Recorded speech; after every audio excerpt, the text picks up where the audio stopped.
Avant de répondre aux problèmes qui nous intéressent aujourd'hui, je vais faire quelques rappels des notions rencontrées précédemment.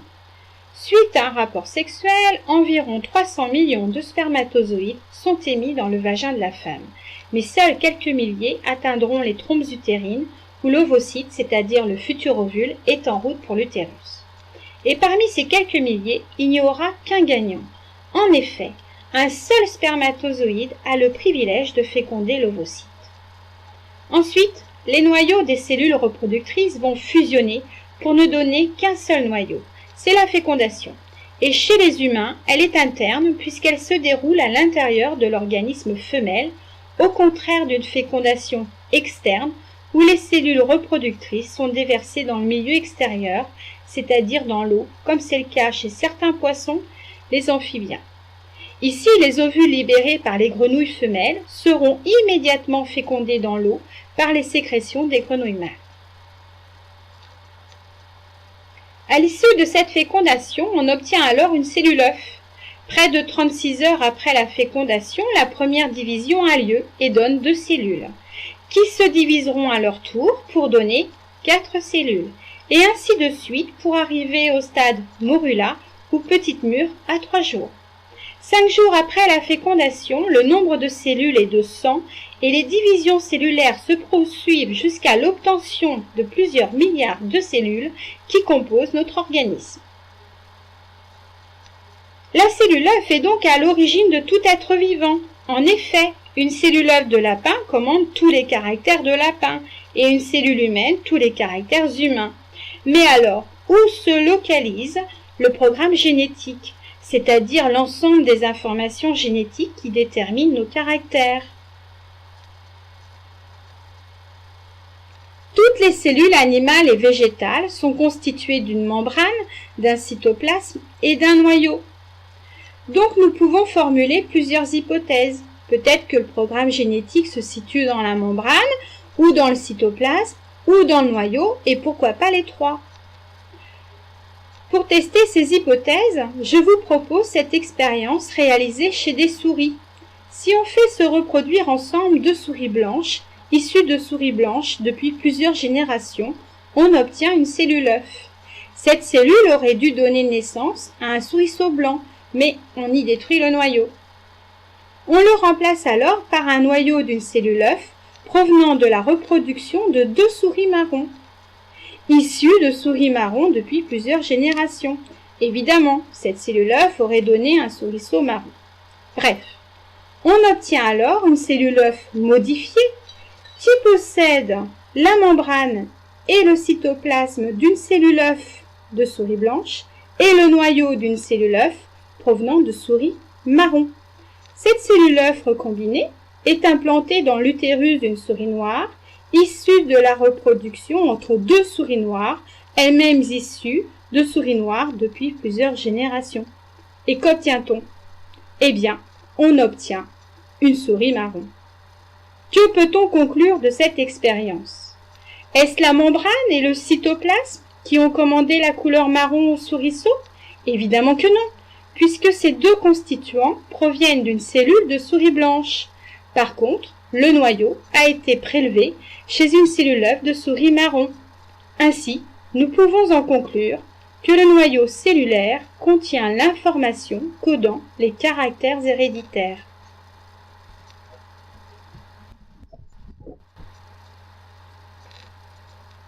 Observons maintenant l'intérieur du noyau. On trouve dans le noyau des bâtonnets colorés que l'on nomme chromosomes. Au cours de la vie de la cellule, ces chromosomes vont se trouver sous plusieurs états. On peut les voir distinctement. À d'autres moments, le noyau prend un aspect très filamenteux. En fait, à ce stade, le noyau contient des molécules d'ADN enchevêtrées les unes dans les autres. Et donc, à d'autres stades, ces molécules vont se pelotonner pour donner des chromosomes bien visibles.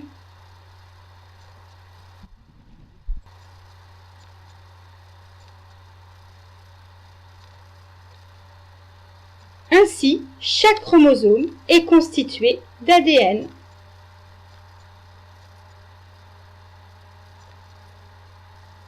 Décrivons maintenant un chromosome.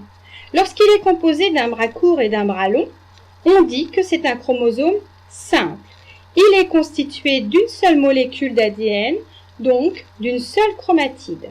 Lorsqu'ils sont deux, on parle de paire, donc ici, nous avons une paire de chromosomes simples.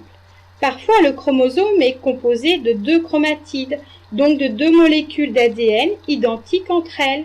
On dit que le chromosome est double. Le centromère sert, entre autres, comme point d'attache des deux chromatides.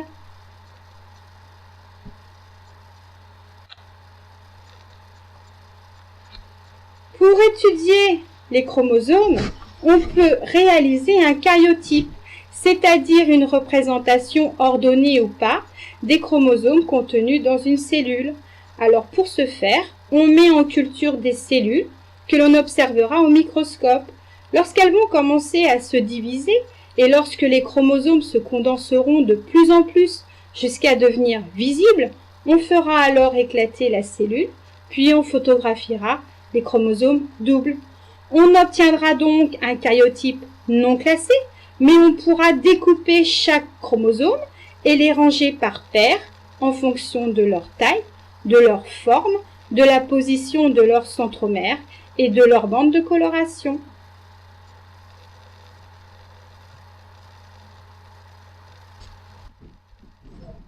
Observons de plus près ces deux karyotypes classés humains. Ils contiennent tous les deux 46 chromosomes regroupés en 22 paires identiques appelées chromosomes homologues et deux chromosomes sexuels responsables du sexe de l'individu.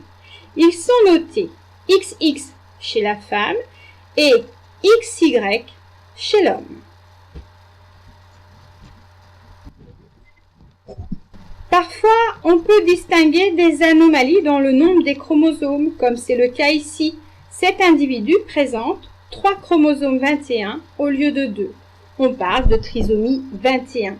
Et cette anomalie va entraîner des caractères physiques, mais aussi physiologiques différents.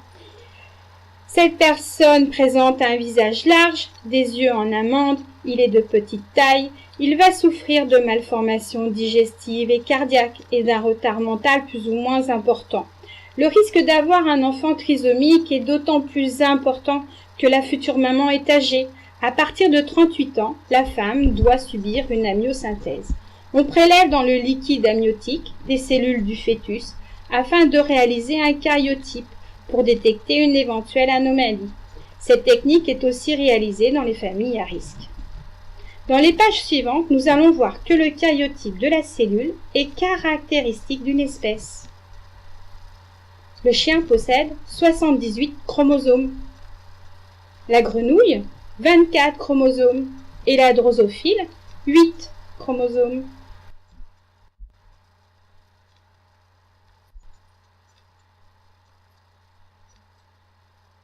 Et chez le chimpanzé, 48 chromosomes. Que doit-on retenir?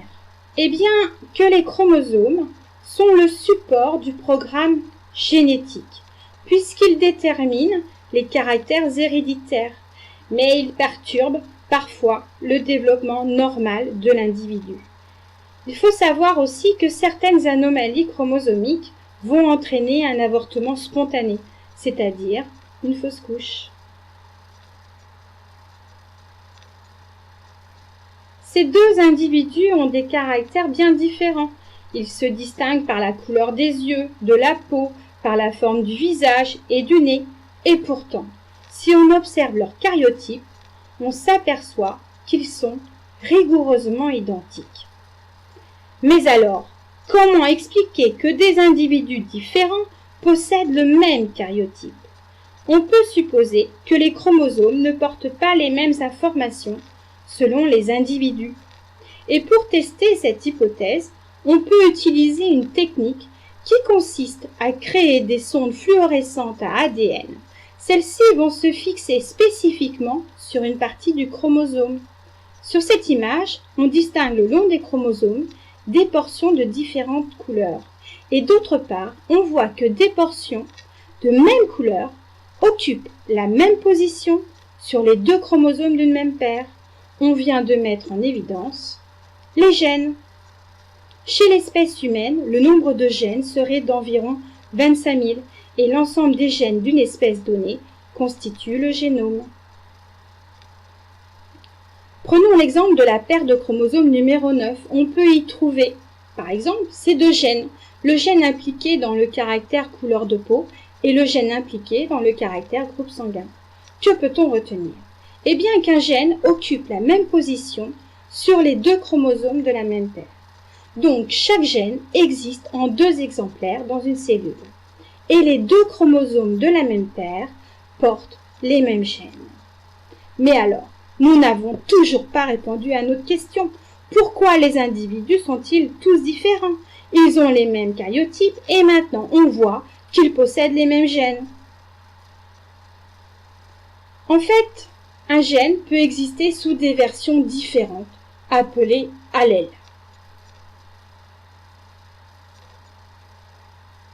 Les différents allèles d'un même gène déterminent les différentes versions d'un même caractère. Par exemple, le caractère couleur des yeux, eh bien, il existe sous différentes versions. Les yeux bleus, les yeux verts, les yeux marrons.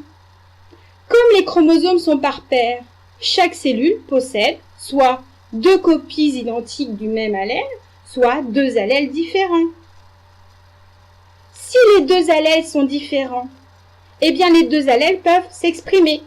Ou alors, il y en a un qui s'exprime et pas l'autre. Prenons l'exemple du groupe sanguin. Il existe différentes versions de ce caractère. Certains individus sont du groupe A, d'autres du groupe sanguin B ou AB ou O. Le gène est situé sur les 2 chromosomes de la paire numéro 9 chez tous les êtres humains. Mais ce gène existe sous différentes versions. On distingue les allèles A, B et O. Les allèles A et B s'expriment toujours. Ils sont dominants. L'allèle O ne s'exprimera pas en présence des allèles A ou B. On dit qu'il est récessif. On obtient alors les combinaisons suivantes. Pour être du groupe A, la paire de chromosomes numéro 9 doit porter soit 2 allèles A, soit un allèle A et un allèle O. Pour être du groupe B, la paire de chromosomes numéro 9 doit porter soit 2 allèles B, soit un allèle B et un allèle O. Par contre, pour être du groupe AB, les 2 chromosomes numéro 9 doivent obligatoirement porter un allèle A et un allèle B. Et par contre, pour être du groupe O, il faut obligatoirement 2 allèles O, puisque l'allèle O est récessif. Vous devez mémoriser la définition suivante. Le génotype est l'ensemble des allèles que possède un individu.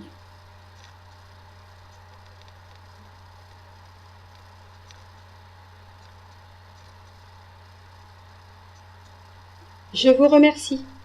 À bientôt.